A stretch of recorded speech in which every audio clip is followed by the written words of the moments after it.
This is an SBC Media Partners production. Swung on, hit high and deep, right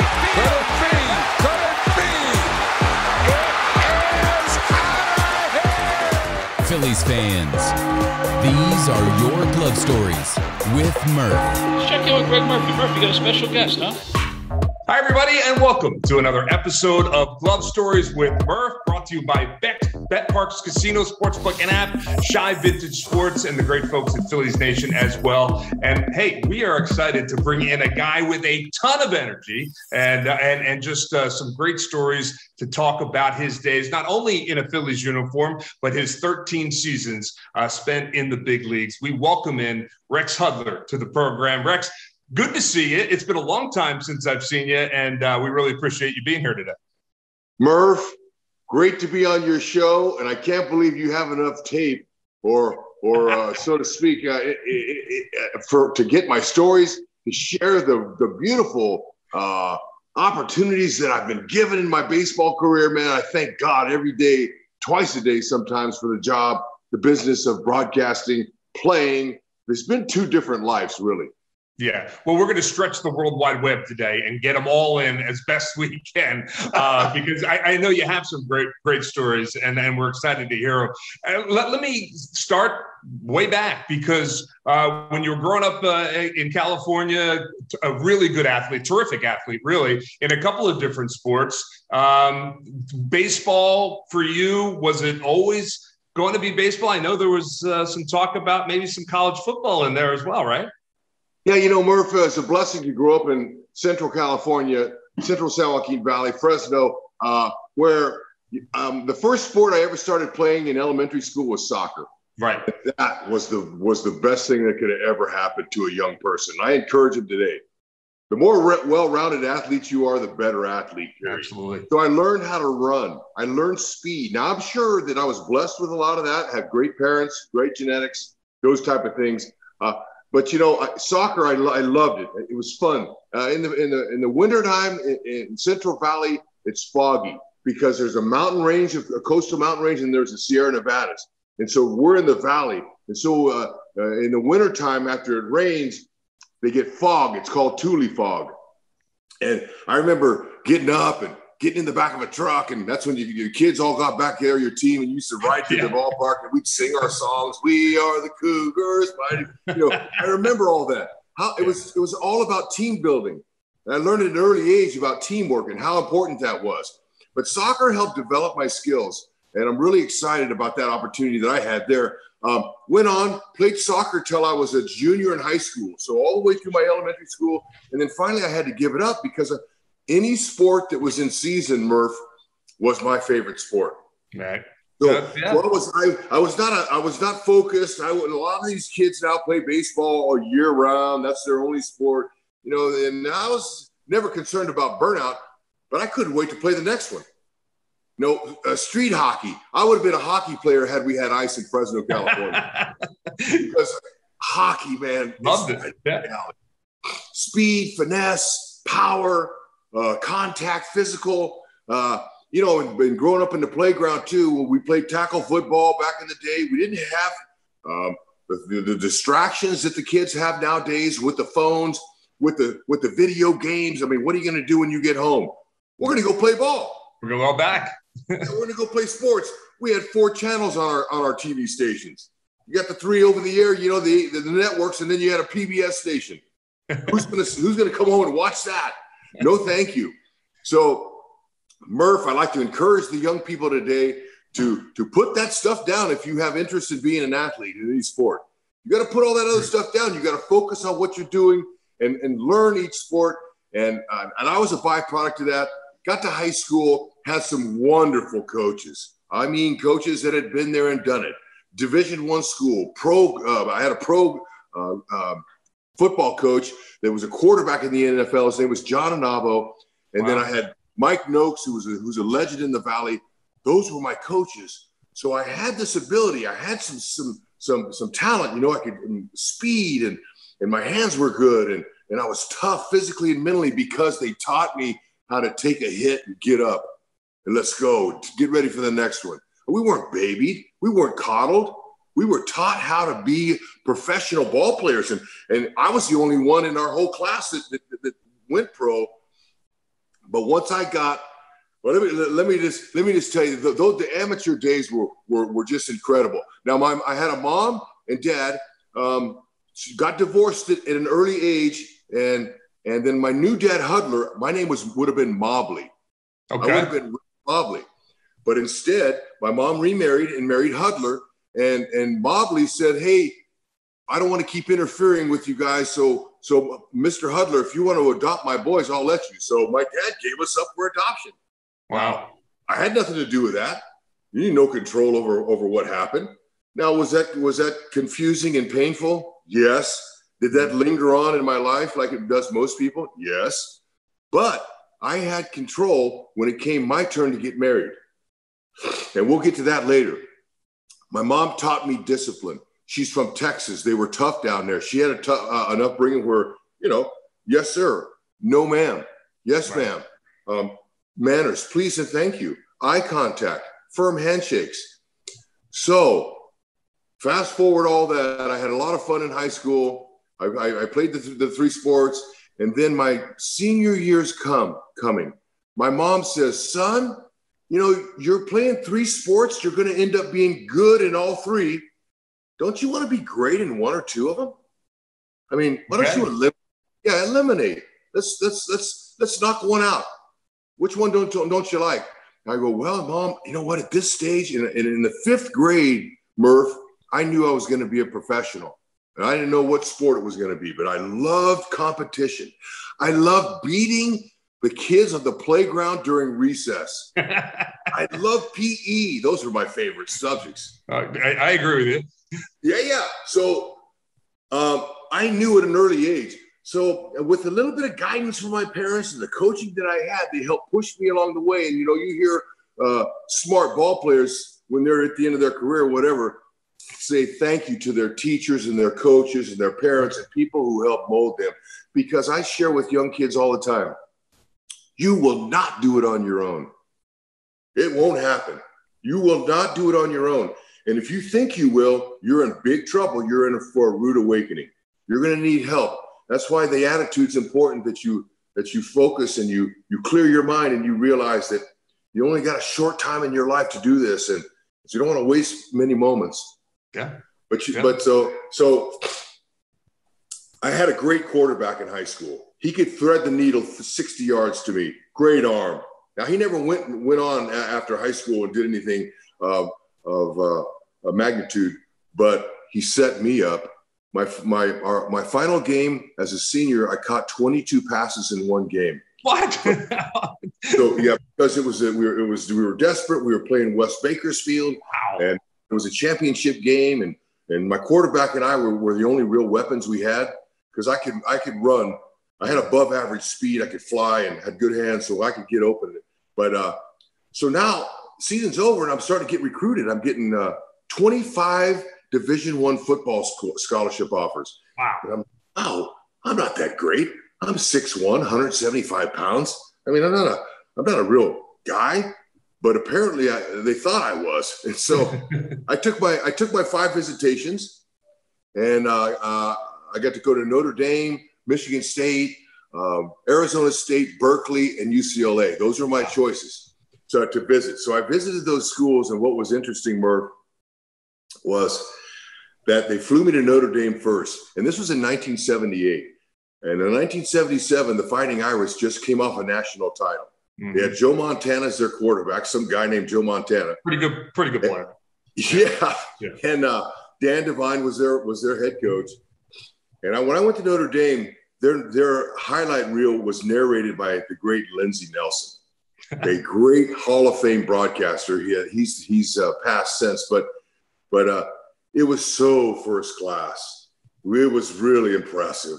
I'm sitting in Dan Devine's office, and I'm looking around at all the Cotton Bowl memorabilia, all the greatness, Ara Parseghian, Joe Theismann. There was pictures all over his wall. It was so impressive. And he sits there like a job interview, and he's got his papers, and he's saying, well, Rex, we have a scholarship for you. Would you like to take it? And I said, oh, Coach Devine, are you kidding?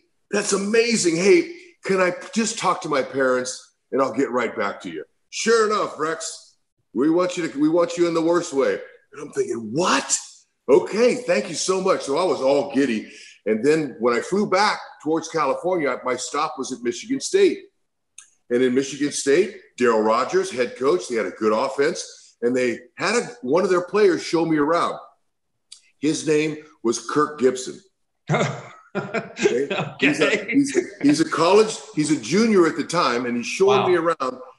And there was 13 feet of snow in 1978. It was a record winter back there. And so when I was overwhelmed by all the snow, but here they are, they're training, their football team's training, and Kirk Gibson is running 440s on the track indoors. And I'm standing here watching with a couple of the coaches, and Kirk Gibson is so fast, he's almost lapping the entire team. You could tell he was way above average athlete. And I didn't know who he was. Right. I'm from California, a young kid. I didn't know anything. And then he takes me to play basketball, and he's standing up underneath the basket and jamming. He's slamming right from just standing underneath the basket. So he had hops, he had speed. I'm thinking. So I asked one of the coaches, "Sir, this guy's a freak. Who is he?" "He's our All-American wide receiver. He's going to be a number 1 pick in the NFL." And I went, no wonder. Oh my gosh. Yeah. So they set me up with Kirk Gibson. And so I asked him, "Can you take me to the baseball program, Kirk? I love baseball." He says, "Baseball's a sissy sport. You'll have to get somebody else to take you." Gibson's he was surly dude. Even back then he was surly. Sure. So I go home and I played my senior year of baseball, and Gibson went out for the baseball team too. And he played at Michigan State. Yeah. For whatever reason, they talked him into doing it. So now I'm playing baseball. I go back. I asked my parents about a scholarship. Dan Devine, I called him, "Coach, I'd love to be a part of your eyes." "Okay, kid, you got to take the SAT test." I went, "Oh, really?" Yeah. I had to take it a couple times to get my score right. But so I'm all locked in. So I'm all signed with Notre Dame. I'm going to college. I'm going to go play football and get an education at a great university and move it on. Okay? And then baseball's coming up my senior year at Bullard High School in Fresno, my senior year. And I'm going to go play baseball and have fun because I'll never play baseball again. And that's how I played. I was like, oh my gosh, this is it. So all the scouts are coming. They're coming to our games. We have a really good baseball team. And in California, we play a good brand of baseball. It's always good. The weather's strong. And I had a Triple Crown season. And the phone's ringing off the wall. Back then, we had wall phones. We didn't have any. Yes, I remember them. Yeah. Now, Murph, you're a lot younger than me, though. Not a lot, no. Anyway, so Murph, the scouts are calling. "Does your kid have a chance to be draft eligible?" My mom would say, "Nope, he's going to college. He's going to Notre Dame. You'll waste your pick." And I heard her tell that to every phone call, every team that called. And I'm going, wow, I wonder why she's saying that. Well, you know what? She wanted her son to go to a great university. So draft day comes. And I come home from school, and normal day, 3:00 in the afternoon. "Mom, did anybody call by the chance?" She goes, "Yeah, the damn Yankees drafted you." And I said, "Really? The New York Yankees?" She goes, "Yeah." I go, "What did you tell them?" "I told them they wasted their pick." You told them that? So sure enough, yeah. New York, I was 18th pick overall. And George Steinbrenner's first number 1 draft pick ever. He bought the team from CBS in 1973, and in 78, he got his first rounder, and I was the guy. Now, long story short, did it work out? No, I was a Yankee bust. But, yeah, I was a Yankee bust. After 7 years, he traded me.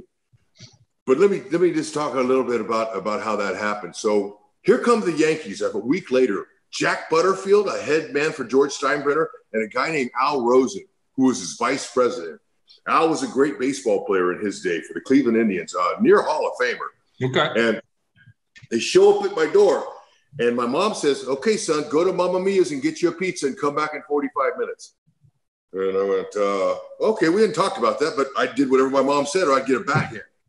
So I took off. I went, came back 45 minutes later, knock on my front door. The door was locked. And my mom opened the door and goes, congratulations, son. You're a Yankee.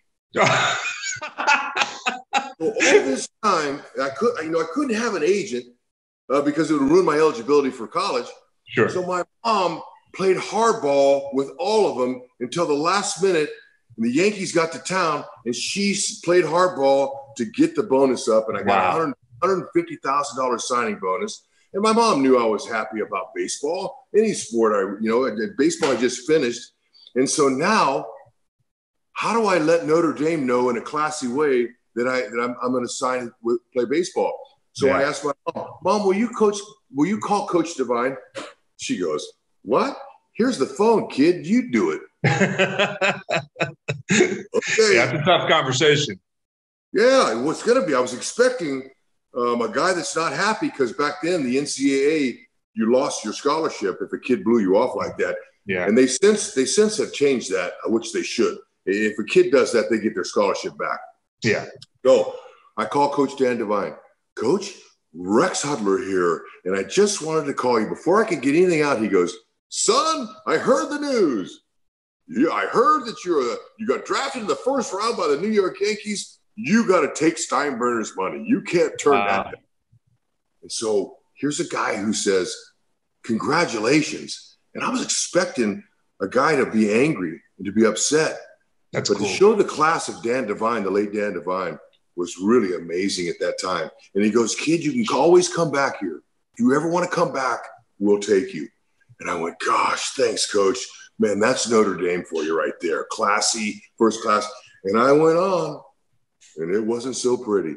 Well, it's funny because I read somewhere that you had a quote where you said that you don't know that you would have made it in college, that maybe you wouldn't have succeeded in college. Is that an accurate quote from you? Or? Because the way I was a crash and burn type of guy. Okay. And I could have broke my neck. I mean, things could have happened. Football's a lot different. And I was a physical wild man. I mean, who knows?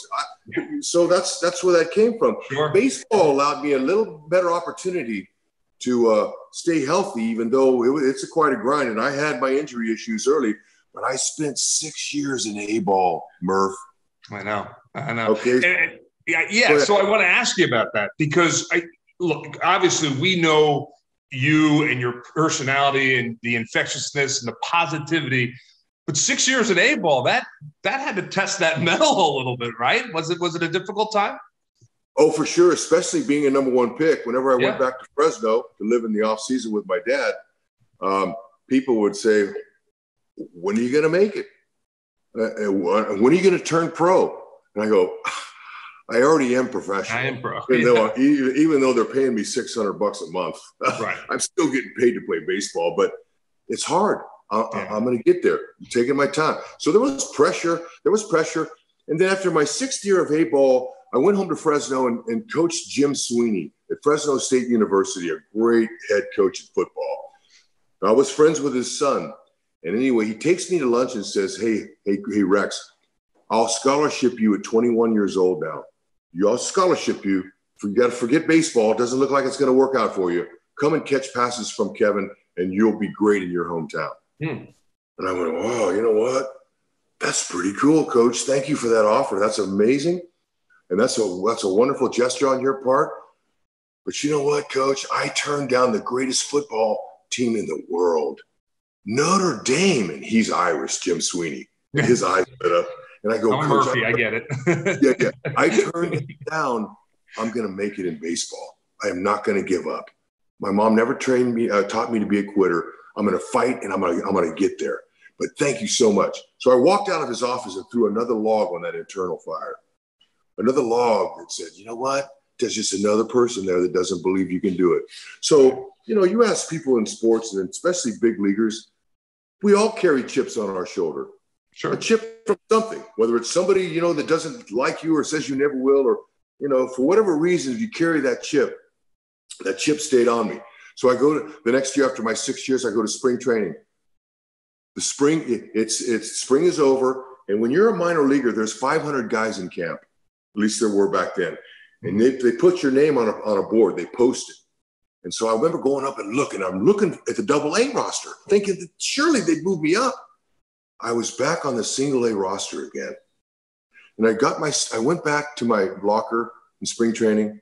I packed all my stuff and I left. I was so upset. I left. I went back to the hotel. I started sitting at the hotel and I'm thinking, are you kidding me? This is unbelievable. I've never expected this to be like this.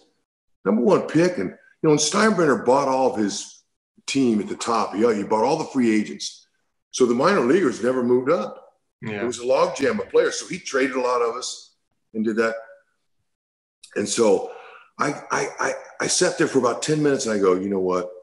I'm going to go down there and hit 350. I'm going to make them move me up. So I went back. They never said no. I went back and I went there for a little bit. And so I'm hitting 300 down there again. And I went to my manager and I said, hey, Skip, what do you think? I'm going to write Steinbrenner a letter. I'm going to ask him for a promotion. What do you think? And he goes, okay. Whatever you think, just make it short. Dear Mr. Steinbrenner, I've had 6 years in your organization, and I've never moved out of A-ball yet, and presently I'm hitting 300. Would have had a chance to have a full degree at Notre Dame had I turned you guys down already by now. Please consider a promotion for me. All my best, Rex Hudler.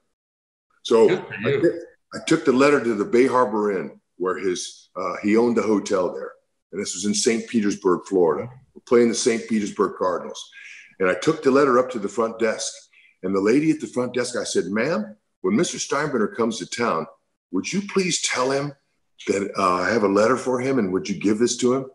And she goes, oh, sure, he's here. I'll take it up to him right now. I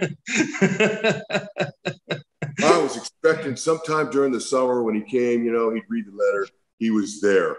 Boy, wow. my booty got tight. And so I'm thinking, man, I get to the ballpark. There's Stump Merrill and George Steinbrenner sitting in the stands at 4 o'clock in the afternoon. Nobody in the stands but him.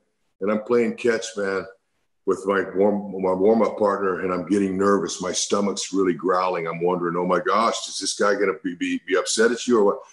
So the meeting's over. My manager comes down the field. I asked Stump Merrill, Stumpy, did George mention anything about the letter I wrote?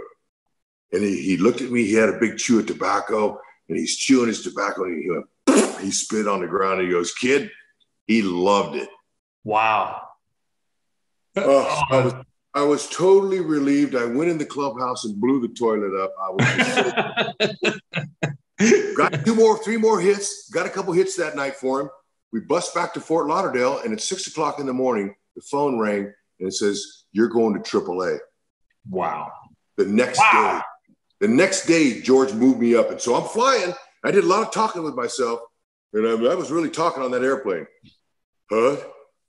You can't go up there and lay an egg, man. If you do that, you're in big trouble. This guy here giving you a promotion, you better go up and stand up. And I did. And I hit 300. Now they're talking about trading Willie Randolph. And thank God they never did, because I wasn't. So then next year, he trades me in the offseason to the Baltimore Orioles. I get a letter from George Steinbrenner, a letter that says, "Dear Rex, thank you for wearing the pinstripes. You exemplified a great deal what it meant to wear the stripes, the way you hustled, the way you played ball. Now I'm going to give you a chance. I believe I'm going to keep Willie Randolph. Earl Weaver wants you, and he's going to make you an everyday player. Good luck and all my best. Let me know if I can ever help you, George Steinbrenner." Wow. So 2 classy organizations that I started with, Notre Dame and the Yankees, and now they're moving me to Earl Weaver. Oh, and by the way, in '84, when I got to the big leagues, there was a manager there named Yogi Berra. I've heard of him. Yeah. I played for Yogi for a couple months, and the next year they fired Yogi and hired Billy. So I got to play for those 2 guys, and now they're trading me to Earl. So the first 3 managers I had in my big league career were all these great name guys. Hall of Famers, yeah. Yeah, so, then after that, Orioles, wrong place, wrong time, too. So here it is, 2 organizations, 2 stops. There's no places. Billy Ripken was coming. Cal Ripken was a shortstop. His dad was the manager after Earl retired. So what do you do if you're in the wrong place at the wrong time? You got 2 options. You quit or go home, or you stick it out and you wait, you push and you wait at the front door, you knock, and then you see a little crack in that door and you bust through it. And that's kind of what happened to me. Yeah. But Murph, go ahead. I'll let you in. Yeah, no. So I was going to say, take me to that next move, because here you are. It's been a while. It's been a long time since that draft day, and you hear your name, and Mom works the deal. But you're finally getting your opportunity. What do you remember about finally breaking through and realizing you made it to the big leagues? Well, I'd already had my cups of coffee. With Yankees and Orioles, I had a little cup of coffee. Both places. So I had a little taste of it, but certainly not anywhere close to a career. So Murph, it ends up 10 years now I'm in the minors. 10 years. So I'm thinking, you know what? I look back and, I had, as a child early, I accepted Christ into my heart and I love God. And when you do that, you get the comforter in your heart. You have the Holy Spirit and he helps you lead. So I would ask God all the time, whenever it came to situations and big decisions in my life, wow, what do I do? So it's like having that comforter. I can go to him. And so he opened some doors for me, but I was toiling around the minors. I was doing drugs. I was chasing women. I was doing things that was really a little bit out of my character. But because when you get in the world, sometimes you get drawn in by the world. And I was. And then after 10 years of minor leagues, I look back and I go, wow, there's a reason. I mean, the Yankees would not have never drafted me in the first round, 18th pick, if I didn't have the ability. So the ability was there, but what was I doing with my time? Yeah. So I finally woke up. I looked in the mirror and I go, wow, you know what? I didn't change my life. I'm tired of this life. And I said, God, will you help me find a wife? I need somebody. I need somebody to help me and comfort me and to be there for me. But because I came from a broken home, I was afraid of my choice. Because my choice could have been wrong. So what do? You ask God. He says, hey, Hud, nice to hear from you again. Haven't heard from you in a while, but you know what? I hear your heart. I'll help you. I made the mountains, man. I can help find a wife for you. So I prayed for a year or so, and he lifts up Jennifer. And I was like, whoa, hey, God, you got great taste, man. A beauty. She got a great heart. Man, you know what? Okay. And he goes, you asked me to lift her up. I'm lifting her up. Now it's up to you to catch her. So she was a tough catch. Yeah. She didn't want anything to do with a ball player. And why would you want to do anything, marry a 10-year minor league ball player that had a couple months rent in the bank? Yeah. I mean, So here's what happened now. The transformation of my off the field mentality turned into great things on. I proposed to her. Cal Ripken, I was with the Orioles when I proposed to her. So I come into the locker room one spring training day. Fred Lynn was near me, Eddie Murray, some of those big name guys that were veterans. Huge. And so Cal, I go, hey, Junior, got any ideas for me? I got my future wife I'm going to be proposed to here, and I got to find a way to do it. How do I propose to her and make it meaningful? And he goes, 15 minutes from here is Key Biscayne. Go rent a tall ship, get you a bottle of champagne, put it on ice, take her out in the middle at sunset, take her out in the Key Biscayne in this tall ship. Excuse me. Ask her to marry you. If she says no, throw her overboard. Good advice, Cal.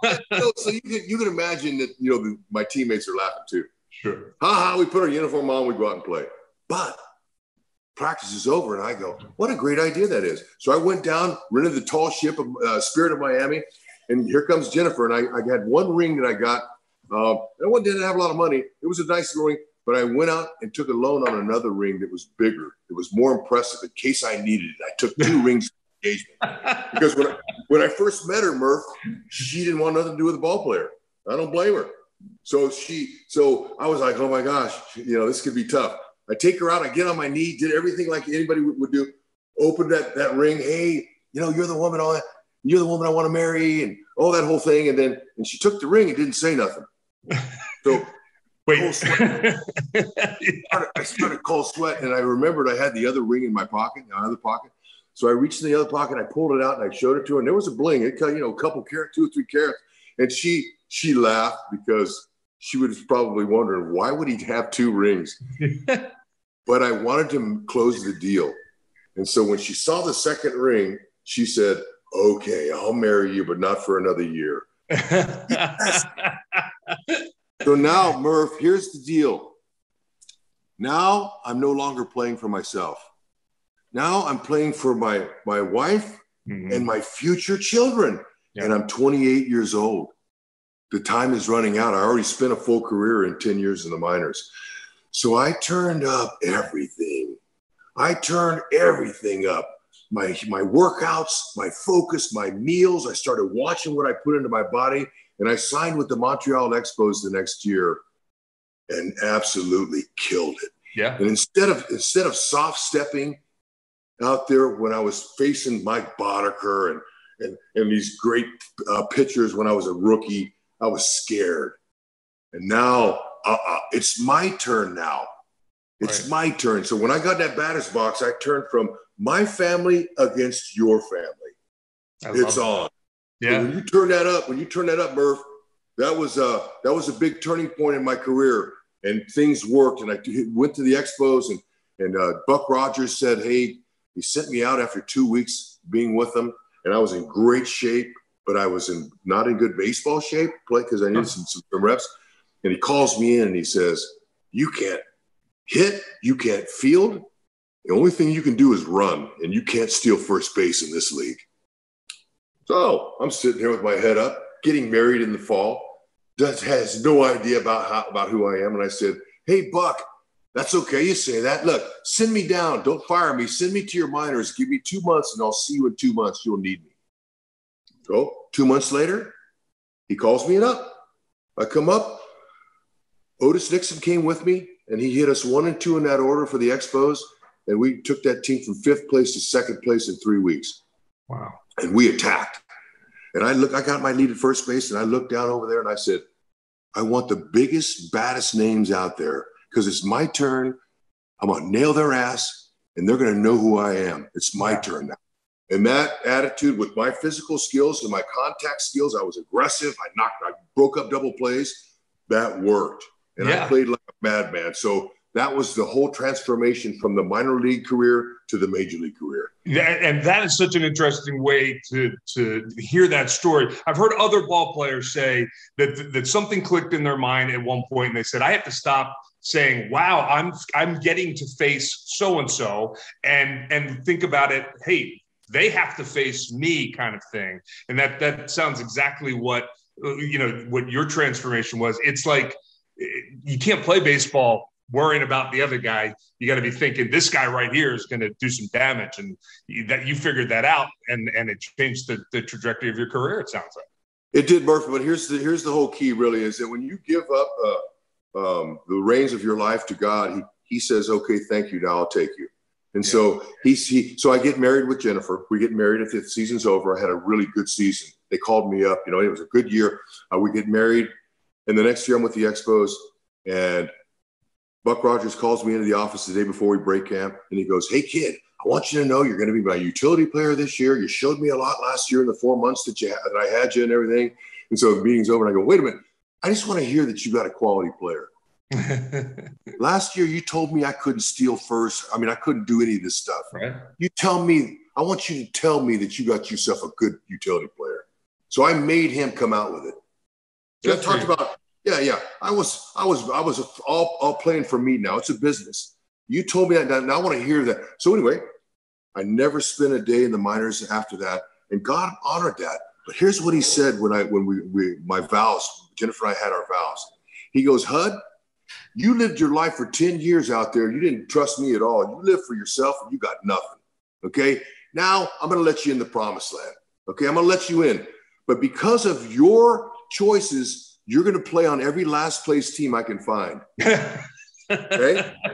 I'm going to use you now for me. I'm going to use your energy. I'm going to use that enthusiasm that you have from me to losing locker rooms, where in losing locker rooms, you really need it. You need guys with energy. And so sure enough, 10 years later, I look back and only had one chance to go to postseason and got eliminated by Randy Johnson and the Mariners in '95. And I never sniffed a postseason game. So, Murph, so in the meantime now, being a utility guy, you sit on the pine for 9. You don't get to play all the time. So what do? You encourage your teammates. That's right. You have fun with them. Yeah. You lift them up. You come into the locker room when you're in last place like this. You carry yourself like you're hitting 300 and you're in first place. That's called giving energy, positive energy. Mm-hmm. Don't forget about my numbers and how bad. A lot of guys are walking in the clubhouse like this with their head down. What's wrong? What's wrong with you?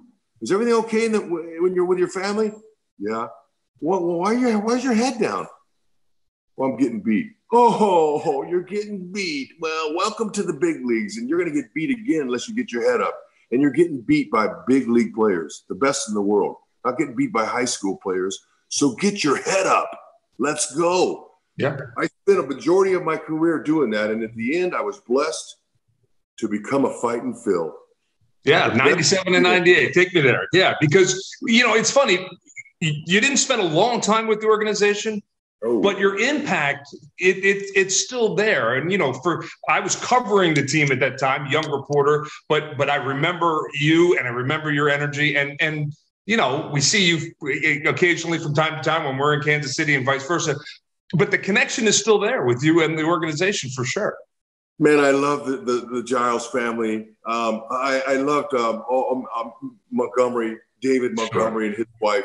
Those people, you know what? And I was so impressed with my teammates. Kurt Schilling. You had some good ones. That guy, Schilling, you know what? Say what you want about Kurt Schilling. That guy's heart is gold. His family's gold. He brings me there. He goes, Hud, what do you think about getting behind us here with ALS? ALS is a great organization, but these people are suffering, and we're trying to help them find a cure. And I was so impressed with that passion. And guys that give, and at that time of my career, I was at the end of my career, man, that's when you give back or, you find a way. Yeah. So I was touched. Jennifer and I had our first boy, my first baby boy. He had what the world calls Down syndrome. Mm-hmm. We call it up syndrome because he has nothing but love and unconditional love for others. And all those people do with that extra chromosome.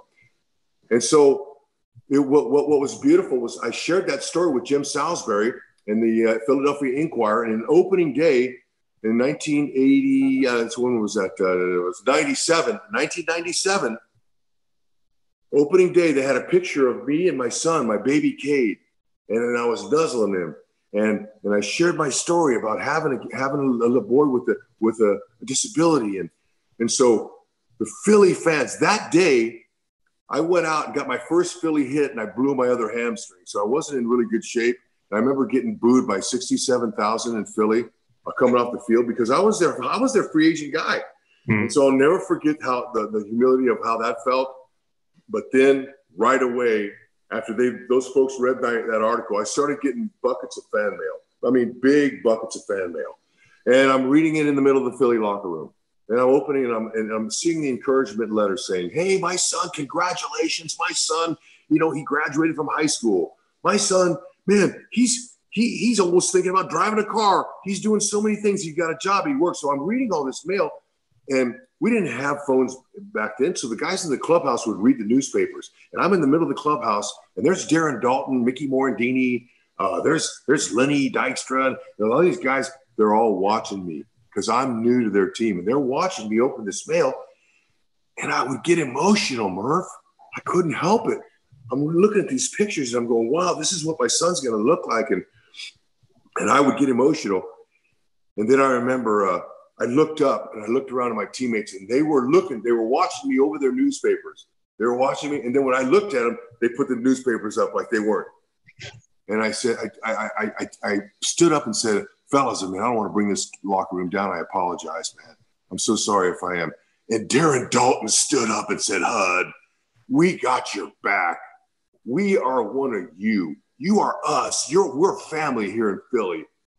And I'll never forget that the rest of my life.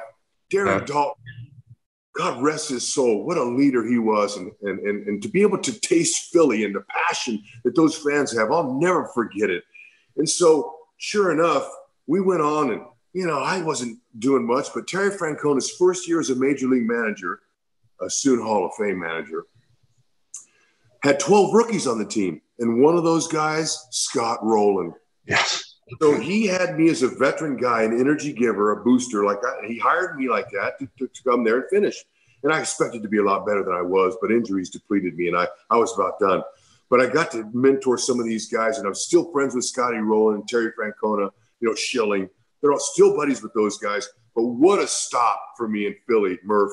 Those people, I love them. It's too bad I couldn't be a star for them, so they would have recognized me a little more. But I love them, and I can't wait to come back, Murph. Yeah, and you know what? And I think you know this, but you don't have to be a star in Philadelphia. You have to be hard-nosed, and you have to be enthusiastic and want to play. And I think that's what they recognized in you for sure. At least that's my memories of it, because that's what I remember. Someone who is at the ballpark every day with the smile on his face, because he knows he has the best job in the world. And even if you're not playing to where you want to play, you were still bringing something to that clubhouse each and every day. And that's almost as important. And I think, you mentioned some of the names and some of your teammates. Kevin Stocker, another one of your teammates, is one of my radio partners now. Yeah. So, there was a lot of great people inside that clubhouse. And I know you touched most of them for sure. Yeah, but let me just share the feelings of being booed by 67,000. Nothing personal. Nothing. I deserved to be booed because I was not what they expected, and that's the environment there. But I went in there in the trainer's room, and I was so humiliated by my lack of play and my injuries that I crawled up underneath the sink. I was under the sink with the cockroaches. They all just scattered out of there. And that's his old veteran stadium. The veteran stadium, yeah. I'm laying underneath the trainer's sink, and I wanted to lower myself to feel that way for 30 minutes. I'm in there, and I'm just weeping. I'm so upset that I wasn't who I was supposed to be for the Phillies, and it just didn't work out at that particular time in my career. I'll never forget the feel of that.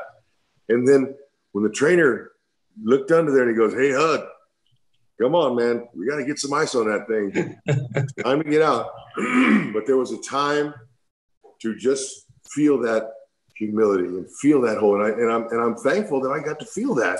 And it was an honor to be booed by those people who were passionate about their job and what they do, and they're passionate about life. And so Jennifer and I, because of their passion, started what now is called Team Up for Down Syndrome. Yeah, I was going to ask you about that for sure. Yeah, it's a wonderful for someone whose family is also touched and blessed by Down syndrome. My nephew, the Team Up for Down Syndrome Foundation. What you and Jennifer have been able to do is raise awareness of syndrome. I love that. This idea that it's somehow a hardship flies out the window, and in turn you see the blessings that these people bring to your lives, and it's a wonderful foundation. How can you folks, obviously website and all of that, they can get involved? Absolutely. teamupfordownsyndrome.org. Is that it? Huh? Okay, still the same thing. Love it. We take the funds and we share them amongst the Down syndrome community, and we love on people, and we just try to raise awareness, continued. But the whole thing is too, Murph, is those people in Philly started me. There's a grieving time in our lives. We have a little grieving time, sure. And then now it's time to be brought out. And I had the choice that year between the Dodgers, who were a first place team, and the Phillies, who were a last place team. And like I shared earlier, Jennifer and I grabbed each other's hands and we asked God, "What city do you want us in, God, LA or Philly?" And he said, "Philly." We went to Philly and got blessed because of that. We went to where he wanted. I wanted to end my career on a winning team. And sure. We were just 30 minutes up the road. We lived in Anaheim. We played for the Angels. And so he says, "No, I want you to go to Philly. I got plans for you there." Wow. More plans for humiliation and more plans for growth. But he goes, "No, I'm sending you there because you're going to need lifted, and you're going to be lifted by those people, not brought down. Who cares they booed you? look at all the thousands of letters you got from those people that said, congratulations. And to that point, my friends didn't know what to say to me when they found out we had Cade, a boy with an extra chromosome. They would say, oh, we're so sorry. And that hurt. Yeah. What do you mean you're sorry? I just had a child. I never would say that to them, but I was hurt. Sure. And it wasn't till we got to Philly when I started becoming congratulated. And it was time to come out of my grief and let's move forward. Let's move forward with life and love and feel the love and the power of the Philadelphia fans. I'll never forget you guys out there, Murph. I love you from the bottom of my heart. Yeah, well, I'll tell you what, Philadelphia fans are going to love to hear that, Rex, for sure. Sometimes that list of people being booed, that's a long and illustrious list. But the people who recognize what this fan base can be and is, that's a smaller list. And I'm glad to hear that that's the way you look at it. I'm a lifelong Philadelphian and very proud of that. And sometimes I think we get a bad rap here in Philly. So it's a great way of looking at it. Look, I don't want to keep you much longer. I did just let folks know 20 years of broadcasting now too. You're a lifelong baseball man, and I know you look at that as such a blessing in your life as well. I mean, how lucky are we that we get a chance to spend our days every day in and around this game, right? And you get a chance to talk about it and share your experiences and all of that. Murph, I'll try to keep it tight, but man, the career's over. I'm in Philly. We're living in Newtown Square. They let me go, and it was time to go. I was 37 years old, and I got to walk away. But before I retired, I got my 10-year anniversary of being in the big leagues, and Terry Francona and the Phillies gave me 2 years to complete that. So when I called the union and said, "Hey guys, when's my 10-year anniversary?" They said it's on Mother's Day, and that was a perfect day for me because my mother was my hero. And so the day after my 10, I went into Tito Francona and Terry in his office, and I said, "Tito, I'm a fulfilled ball player today, man. I got my 10 years in. I can't believe it. And thank you for the 2-year deal you gave me. And I love playing for you, Tito, but I'm a fulfilled ball player now. You can do with me whatever you want. You can trade me for a couple of cases of baseballs if you want. You can send me to the minors. You owed me a lot of money. I'll go down and I'll work with those minor leaguers. Or you can just release me. I'm fulfilled. Thank you so much. Oh, and by the way, and I took my uniform off and I handed it to him and I said, when you give this jersey to the next young punk that comes in here, tell him he could never take it from me. I'm giving it to him. You gave it to him. Yeah, so there was a lot of satisfaction. Walked out, asked God once again, whenever I came into a time in my life I needed guidance, what's next? He says, I got a spot for you. The Angels called me like a week after I retired and said, will you be our broadcaster next season? This was in May. It was in May. So I started my broadcasting career with the great Steve Physiok, and today I still work with him. Sparky Anderson was the guy there. We did 11 years there and a world championship with the Angels in 2002. They got tired of me. They let me go. I had spent 2 years off with my family. Then I had 3 more kids. So I had 4 kids, and it was a perfect time to get a little time off.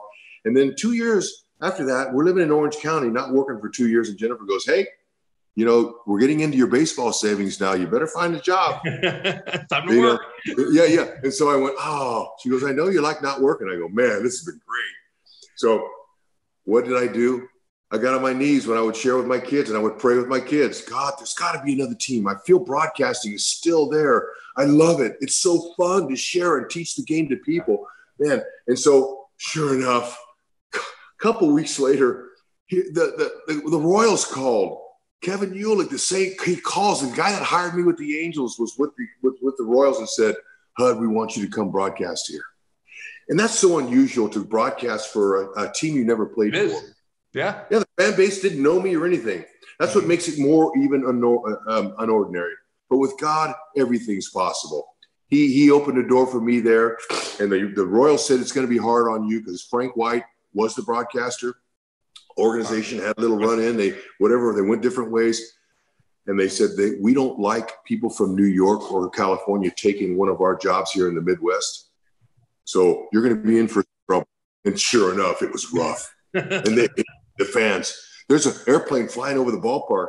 Where's Frank? We want Frank back. There was people that had signs in the stands. we don't want you here. So this was a really interesting transition coming here. And so I remember waking up one morning going, God, are you sure? I probably should have never said that, Murph. I should have never said that. Because he goes, you get yourself up out of bed. I called you to come here. And when I open doors, I don't crack them, I fling them open. You go and be the guy I called you to be. This team needs you. This organization, these fans need your energy. You go, my energy, God's saying. It's from me. And that's what enthuo means. Enthusiasm, Murph, is of God. So he gives us that. And I took it and I went out there and I passed my baseball cards out to the fans. And thankfully, they started winning. They were 10 games. Yeah, they were 10 games over the next year. And the next year, World Series. And the next year, they won the World Series. So winning cures all, Murph. We hear that statement. It's true, especially for me here. And they accepted me. And now I'm in my 11th season here, being thankful for every day that I get a chance to do that. And going to the ballpark, whether we're in first place or last place, and just sharing ball and being around the grand game energizes me. And I thank God 3 times a day, Murph, that I can do what you get to do. And you feel it too. It's a huge blessing. And I hope it never, never ends. Yeah, I'm with you, Rex. I think every day, I'm so blessed to be able to do what I do. And I knew in speaking with you today that, I left my back door open just so I could run through the wall when I was done speaking with you, because I didn't want to break anything, because that's what you do. You just bring that kind of enthusiasm and energy to everything you do. And you certainly brought it for us today. It's a lot of fun. I haven't laughed at for a solid half hour for quite some time. So I really appreciate it. Some great stories and really some great messages as well. So, just keep doing what you're doing. I know you get out there and you're a motivational speaker, and we can all see why. And, what you and Jennifer have done with the foundation, keep that up and great work. And thanks. We really appreciate you being with us today, Rex. Murph, I've been anticipating this interview for a long time. Yeah, it's been a while in the making. Yeah, we just got back from New York and Chicago late last night. So I woke up this morning a little foggy, and I kind of forgot about it. And I went, oh man, and I went, oh yes. So thank you for letting me have a chance to share with your people. And I look forward to coming physically to Philly again. Tell Stock I said hi. I will. Yeah, I love him too. Any of the other Phillies, John Kruk and all my buddies there. Thank you so much, Murph. I appreciate it. All right. Thank you, Rex. All the best to you, and we will see you soon. We'll take a quick break here on Glove Stories with Murph, but more to come. Charlie Manuel, Larry Bowa joining us next, so stay with us. The all-new BetParx Casino and Sportsbook app is here for both Pennsylvania and New Jersey. Get in on all the action, whether it's baseball, the basketball and hockey playoffs, golf, all your favorite sports. Download the all-new BetParx Casino and Sportsbook app and make your first bet risk-free up to $750. Bet more than the score. Bet on individual player performances for hits, home runs, and strikeouts. Bet innings, first team to score, and more. BetParx is the only sportsbook and casino app that I recommend. The BetParx Casino and Sportsbook app, where odds, bets, slots, and games all come together in perfect harmony right in your pocket. Sportsbook and all your favorite casino games for real money, all in one amazing app. Live in-game betting lets you bet while you watch the game. Download right now in the App Store, Google Play Store, or at betparx.com and use my promo code Murph. BetParx is also an official proud betting operator of the PGA Tour. The all-new BetParx Casino and Sportsbook app. You must be 21 and in Pennsylvania or New Jersey. Gambling problem? Call 1-800-GAMBLER. Welcome to This Week in Philly Baseball History, presented by Shibe Vintage Sports. This week in 2009, Harry Kalas was inducted into the team's Wall of Fame. Kalas debuted as a broadcaster in the city during the 1971 season, the first year of Veterans Stadium, and became the sound of summer for millions of fans. Celebrate more Philly sports history with clothing from Shibe Vintage Sports, where there's a story in every stitch. Visit them at 13th and Walnut Streets or at shibesports.com. Phillies Nation is your source for breaking news, original analysis, trade insights, and more. Read today's articles at philliesnation.com.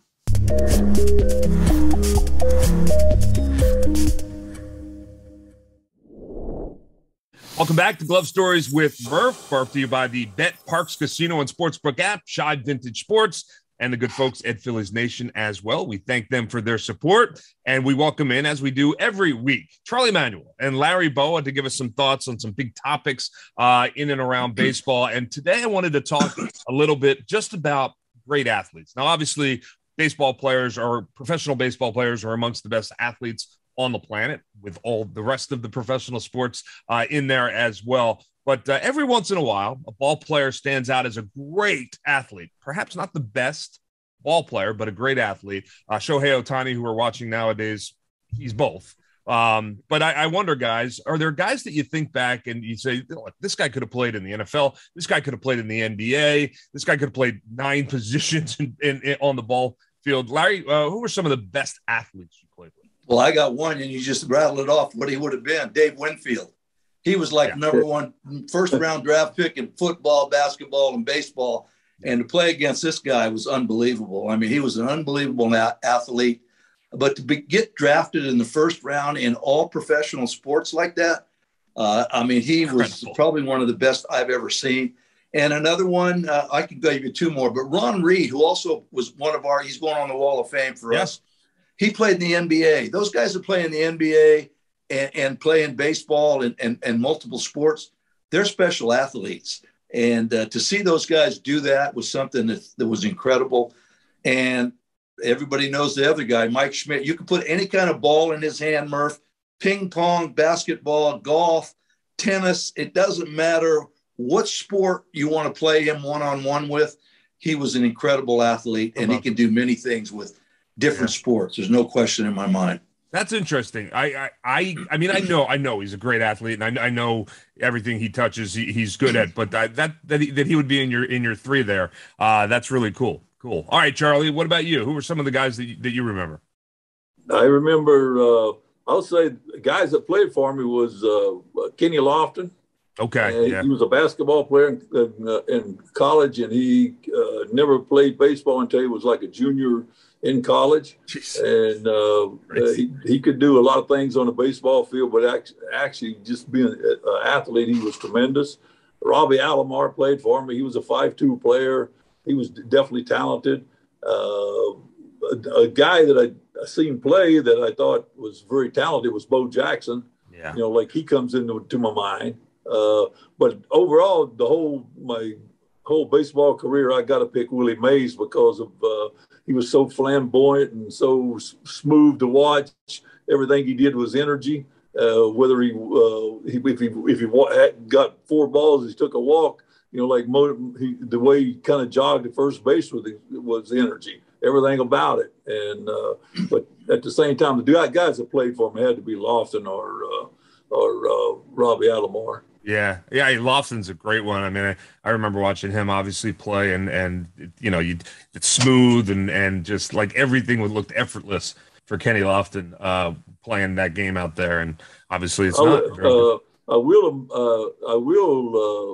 say that I like Bo's pick Winfield because I watched Winfield play basketball at University of Minnesota. I saw him pitch in college and things like that, and play different positions. And he was some kind of big-time athlete, really. That's cool. Yeah, that's cool.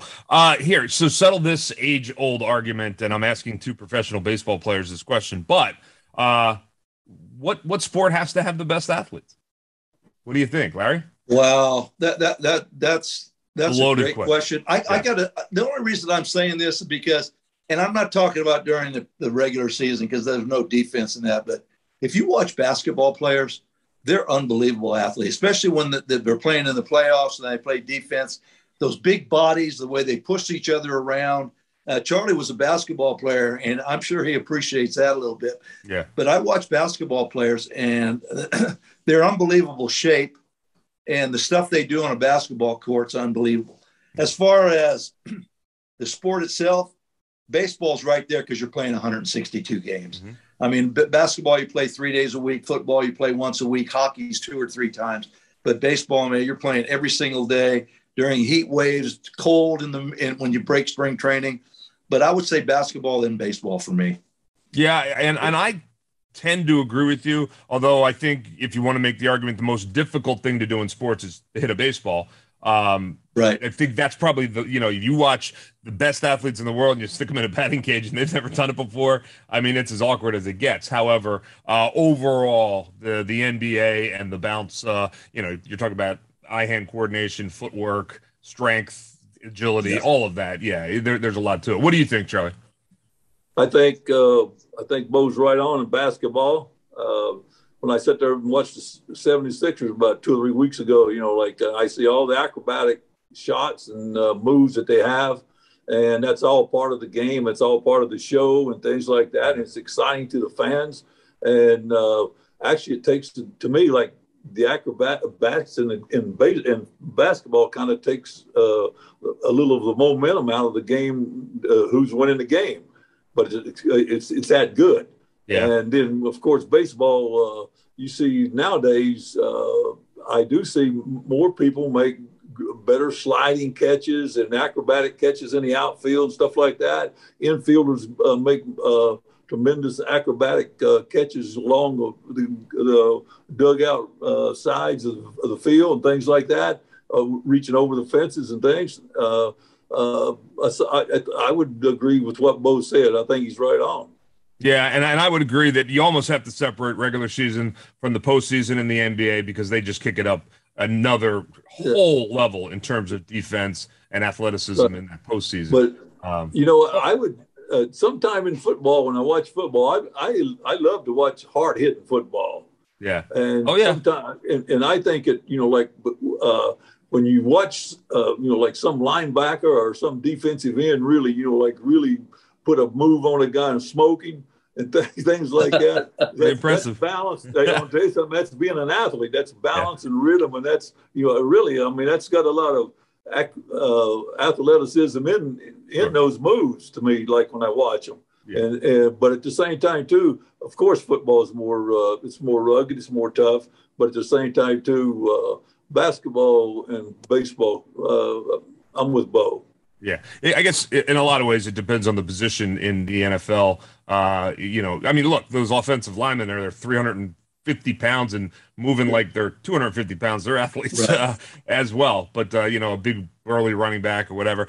We should give a little bit of love to the guys who are on skates and skating up and down and skating backwards and able to handle the puck and do everything they do in the NHL. It's simply amazing. It's really an argument of 1A, B, C, and D. I mean, you're all professional athletes deserve the credit of being great athletes. Best athlete right now is it Shohei Ohtani in Major League Baseball? I got to agree with that. Yeah. I mean, what he's doing hasn't been done since Babe Ruth. And to go out there and pitch every fifth day and do what he does and then hit home runs and drive in runs and the way he runs, he's very athletic. Yeah.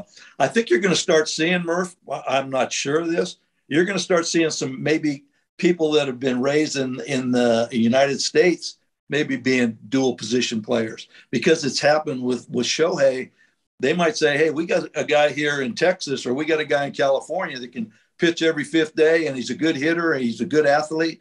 I think he's sort of leading the way down the road here in MLB to see you're going to see a few more of those guys that can do both things, pitch and play in the outfield or infield, wherever they play. Yeah, and what Ohtani's doing he's doing it at the highest level at both positions. It's one thing to do it, which is amazing. Another thing to do it and be amongst the best at both in the American League. Be interesting to see if Shohei Ohtani finishes his career out there in LA. I'm not so sure he will.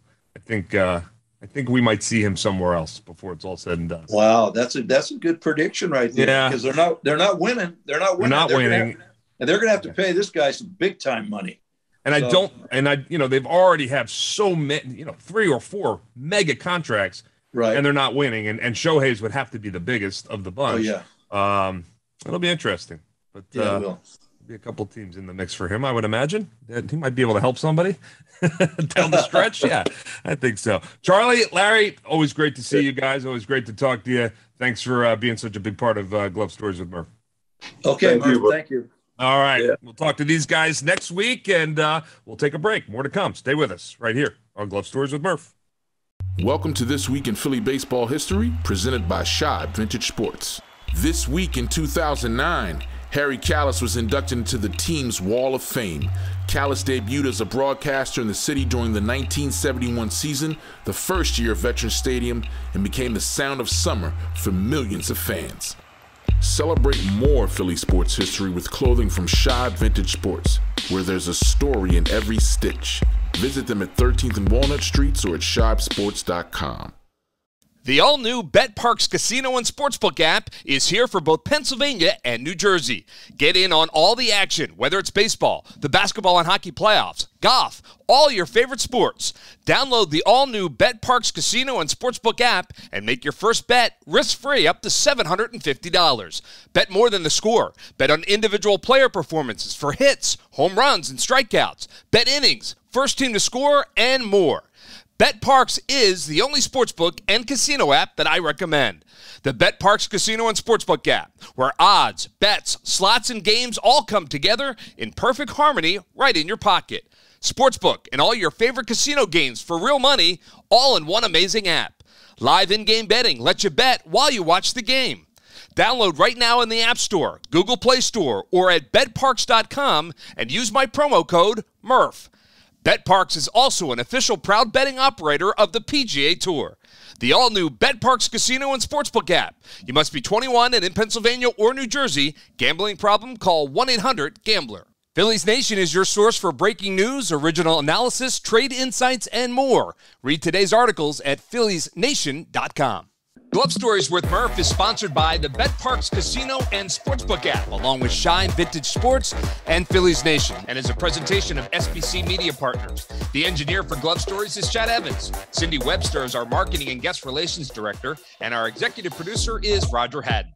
Whether you are watching us on YouTube or downloading the podcast from one of the major podcast providers like Apple, Google, or Spotify, make sure to hit like and subscribe so that we can let you know when a new episode of Glove Stories is available. We'll release new episodes weekly throughout the 2022 Major League Baseball season.